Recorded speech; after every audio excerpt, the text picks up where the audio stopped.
Okay, so now we're going to talk about family involvement in addiction. If you recall my first presentation here, I was talking about how addiction affects not only the individual, but the family, the community, and mankind in general. So it's a huge problem in our society. In fact, we have roughly about 100 million people who are directly impacted by this issue. So it's time that we talk. That's what Greg Williams said, as you see in this slide. So why is addiction called a family disease? Now, it's called a family disease because one person may use it, but the whole family suffers, as you can see in this slide here. And it starts at any age. So over time in family, behaviors of family members altered or driven in reaction to the addiction. Then family members' behavior toward the addicted member are addictive in themselves. In other words, you have an addicted individual, and the behavior of the family in reaction to that addiction is an addiction itself. As you will see in the various family dynamics that we talk about, that will become evident as we move on further in this talk. So there is preoccupation to the neglect of other concerns, and there is shame. All this is a part of family involvement. As you see in this slide, the truth, most families eventually discover that no one can cure another person's addiction. Only the addict can do it for themselves. That's what Beverly Converse had said. Now, as you see in this slide, it's an addict's family. It's a pictorial representation of the dysfunctional traits that the family members develop. So you have a clown, you have a rescuer, then you have a people pleaser, and then you have a non-feeler, then you have a socially conscious person, and then so those are the various traits you have. Then you do have a troubled person. So there are all these different family dysfunctional traits that develop in different members of the family of an addict. So we have to keep that in mind and try to even figure out what the characteristics are of these different traits, and you will have certain characteristics, as we'll discuss. Now, what are the various survival roles? In other words, in the family dynamic as it changes with the appearance of an addict or somebody getting into addiction there are various survival roles that various family members pick up in this altered dysfunctional family dynamic. You have a scapegoat, you have a lost child, then a mascot, enabler, and then a hero. So you have all these different roles that the family play. We do have in some of our talks, my talks, I do this family role play that we do. Today we're not doing that. I'm just going to be talking theoretically about these things. And the emotional effects on the family are again many. The primary four are there's guilt, there's anger, there's denial or shame, and then there is stress. So let's talk a little bit about denial. As you see in this picture, denial is the first problem with addicts, is that if you deny, then it will never going to be solved. You can never treat something that you are in complete denial of, as you see in this slide. And here the wife is trying to tell the husband that maybe he has an issue, and immediately his answer is no, it isn't. When he's referring to this, his denial is the first stage off, and he says no, it isn't. So he's denying the fact that denial is the first stage already. So here, as you see, somebody's in denial, and just burying your head under the sand doesn't mean, that's how you deny. That doesn't mean that things don't exist just because you can't see it. So it could be denial to anything, whatever the drugs are. There's OxyContin, heroin. There's a huge heroin epidemic, especially in this state and also nationally. And there's Oxy, and the denial can be deadly, as you see in this slide. Let's talk a little bit about children of denial, growing up with addiction. And there are some famous families I'll refer to. So in the adult children of alcoholics, you have the Osborne family, as you can see in this picture. Their grown-up adult children were addicts.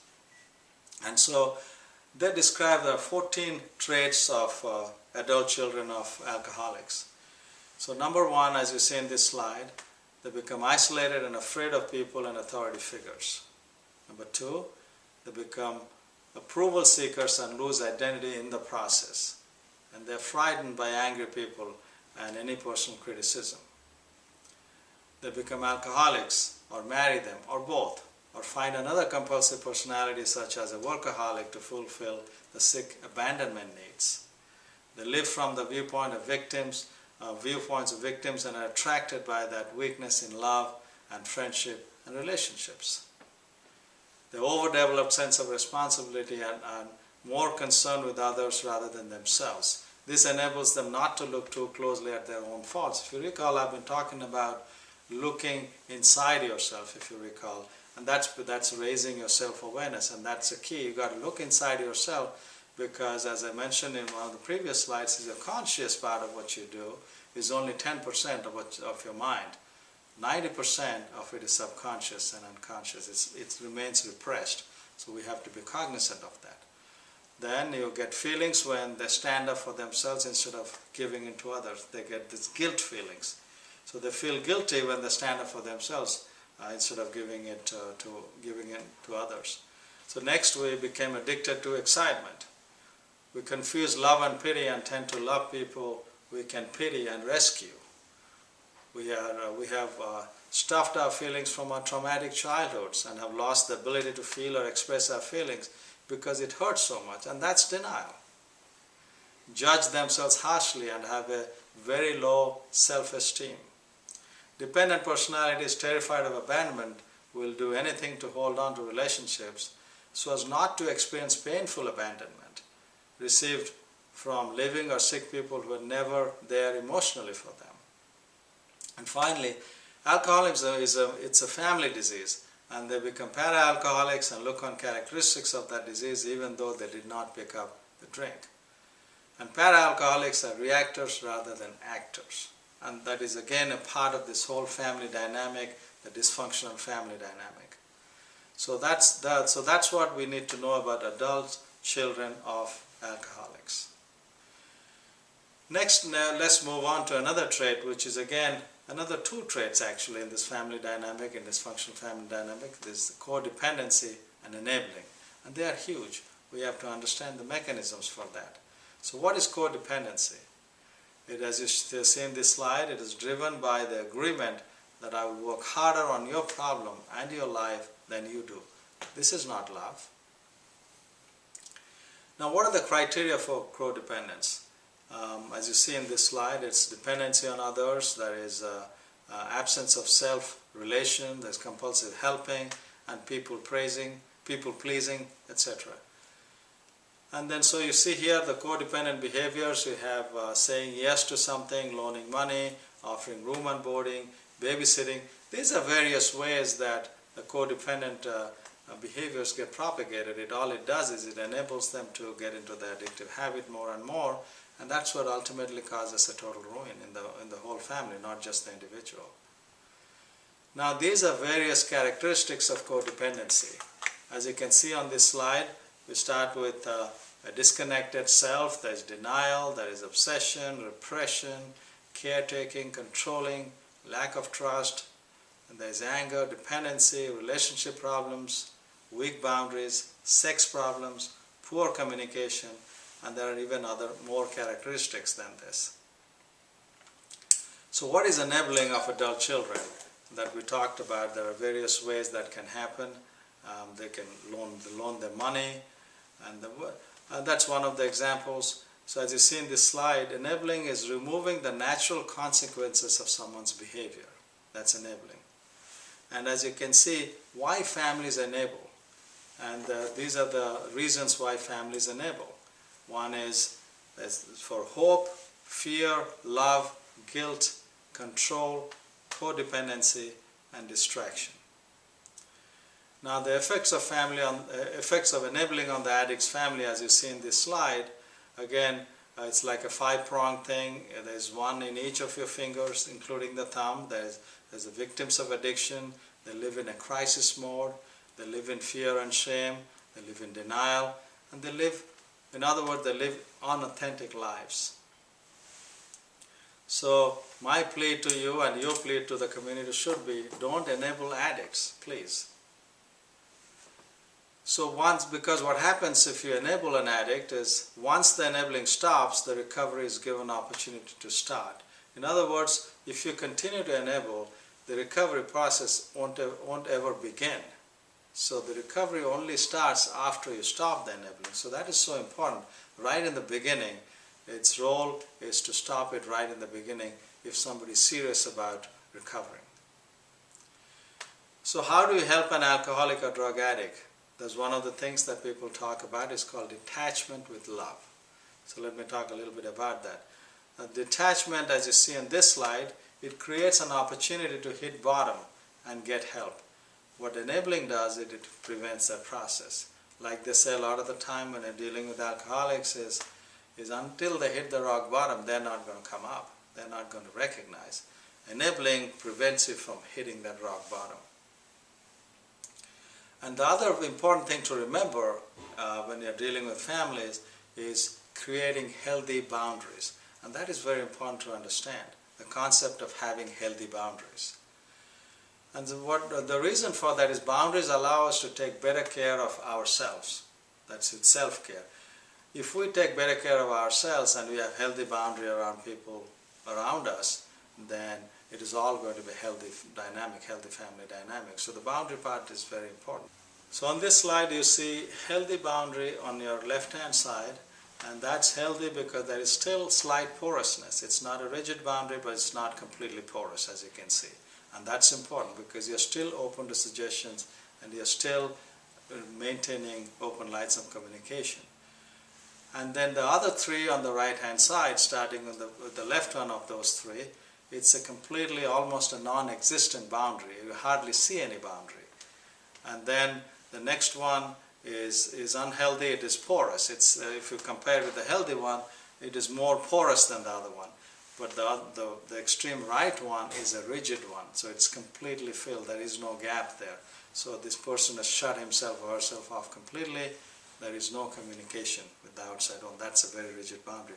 So all those three on the right side are unhealthy, and you have the healthy one on the left side. So we have to keep that in mind.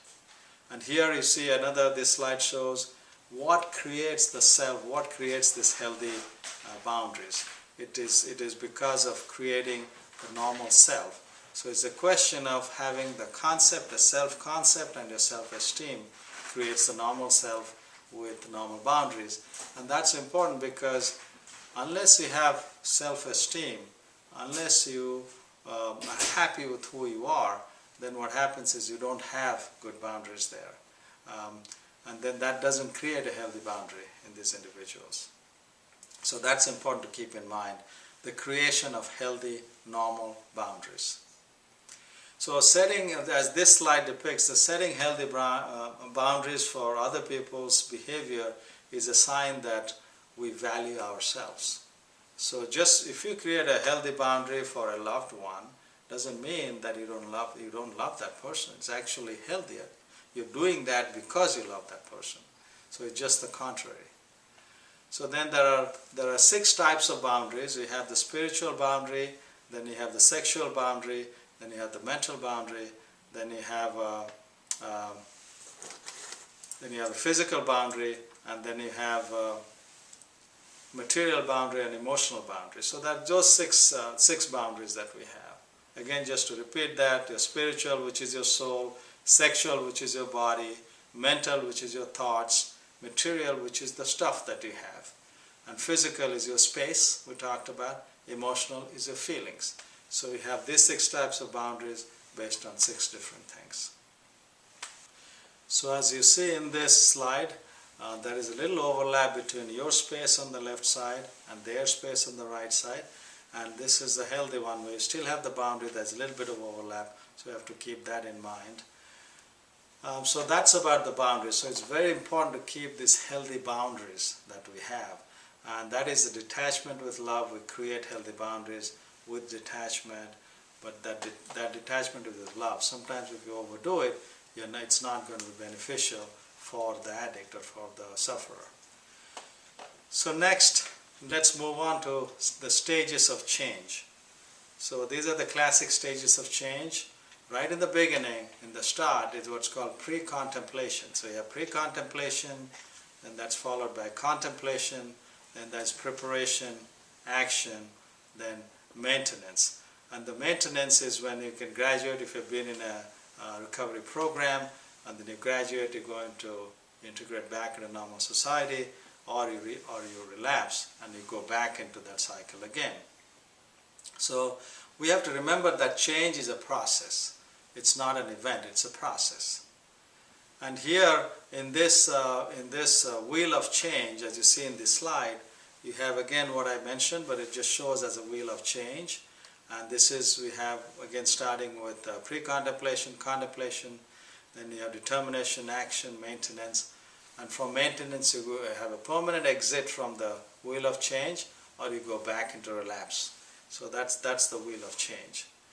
And this is another depiction of the 5 stages of recovery. And just so that it stays in mind, sometimes I show slides in different formats with the same contextual matter, same material, so there's a higher chance of it staying ingrained in your brain. Again, the same thing, pre-contemplation, contemplation, and then you have preparation, action, and maintenance stage. Maintenance or relapse, if you're not able to maintain, obviously relapse and go back into the cycle. So let's talk a little bit about each of those stages, what it actually entails. So I'll give you one sort of a one-sentence description of each of these. So first is pre-contemplation, and that's the resisting stage. That's when you are actually resisting any change. So the characteristics are, the question is, are you in denial about your food addiction? Have you given up on having a leaner body? I'm just using food addiction as an example. You can apply that to any addiction, but food, as I mentioned, is the commonest addiction, so let's use that as an example. So in this pre-contemplation is, are you in denial about your food addiction? Or have you given up on a leaner body? Next is contemplation, is the sitting on the fence. You are undecided. You're saying, maybe I'll go here, maybe I won't go there. So in that, the question here is, are you exploring the pros and cons of changing? Do you burn with the desire to reach your goal weight? So if you have that, then you're moved to the next step. And then the next one is preparation, which is getting ready stage. Here the question is, are you at the point where you're willing to experiment with small changes? Are you ready to create a plan? So you've got to sit down and create a plan there. And then the next one stage is action. That means it's time to move, time to do something. Here the question is, are you actively making changes to your eating and exercise habits? Are you learning by doing?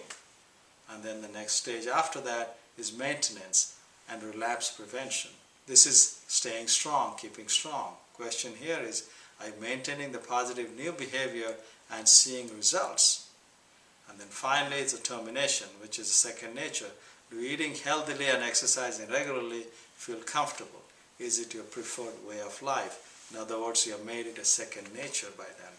And that's when you have succeeded. So that was just the example with food addiction. So let's talk a little bit next about recovery, as you see in this slide. Recovery is not an individual affair, it is a family affair, and everyone is invited. So here, as this slide says, I'm not telling you it is going to be easy, I'm telling you it's going to be worth it. Let's do it, let's try it, let's at least attempt as a team. So what I want you to, the message I want to leave this talk with is the message of hope. We talked about from a medical perspective that there is always hope for recovery. Because if you recall some of the slides where I showed this significant changes in the brain structure just with a few months of addiction or even a year, how the brain almost becomes like Swiss cheese. It gets damaged, and the MRI scans show that. It almost looks like there is no hope. How can a brain looking like that ever become normal? But now scientific evidence shows, studies have shown that if you stop that drug at that time and take another MRI a year or so down the line, you'll see that it has already started changing, starting to come back to normalcy. How much normalcy get back, we don't know. It depends on the individual, depends on the age of onset, what the drug was, how much it affected, what the blood circulation was, things like that. But there is still that recovery, there's still that hope. That's from a medical, scientific, structural perspective. Then you have a spiritual perspective. You know that a lot of the people that are addicted are almost spiritually bankrupt. In a way, they're looking to satisfy their spirituality that they don't even realize. That's a big part of addiction. That's one of the reasons why they respond if they suddenly surrender their life to God and they feel like they're not in control. They're powerless. they are looking for higher power to take over and guide them. That's where the spiritual element comes in. So the spiritual bankruptcy, which is again a part and parcel of addiction, is that they can come out of that too. So there is always hope. There's hope for structural recovery in terms of changes in the brain. There's also the hope, great hope for spiritual recovery from being spiritually bankrupt. So with that, I'll conclude, and if there are any questions, I'll take them.